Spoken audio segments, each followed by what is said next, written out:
מה קורה חברים? כאן קובי ביטון מצ'אנל שופ ישראל. אני קצת ממש מצטער, אני צילמתי את האנבוקסינג הראשון, הוא התפקשש לי. אז החבילה והקופסה פתוחים, אבל בואו נעשה מה שאפשר, נקווה שנהנה מזה. יש לי פה את המי בן 2, הצמיד החדש של שיומי. כמו שאתם רואים, הוא הגיע באריזה שהתעללתי בה, והוא הגיע בקלקר. ככה פתחתי פה עם סכין, נפתח את זה, זה האריזה. רק רגע אני אוציא לכם שתראו שהיא באה גם עם ניילון. זה האריזה, קרטון של שיומי, הכל פה כתוב בסינית ואני דובר סינית שפת אם, אז אני לא יודע מה כתוב שם. מה שכן, זה מי בן 2 של שיומי החדש, בטריה של 70 מילי אמפר, מתח של 5 וולט, בטח במתן, עמידות במים בתקן IP87, זה נפח בטריה, אני לא יודע, סיפחו אותי פה לגמרי. זה כנראה התקן בלוטוס, התקן בלוטוס 4.0 ב-LEE החדש. ובלי דיבורים מיותרים נפתח את הקופסה. אני ממש מצטער, האנבוקסינג הראשון קצת התפקשש לי.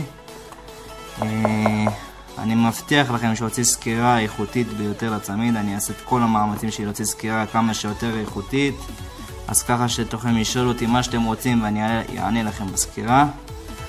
נפתח את הקופסה, נראה לכם. זה הצמיד, הוא קצת נפל, יש פה מין כיסוי שמחזיק אותו בפנים, גם אותו קראתי, עכשיו נפתח נראה לכם. זה הצמיד, צבע שחור, נפתח, או כמו שאתם רואים יש פה כיסוי שהוא החזיק אותו, קראתי אותו, קצת התפקשש אבל לא נורא. זה הצמיד, זה החיישן עצמו, סליחה, זה החיישן עצמו. נזיז את הקופסה לצד.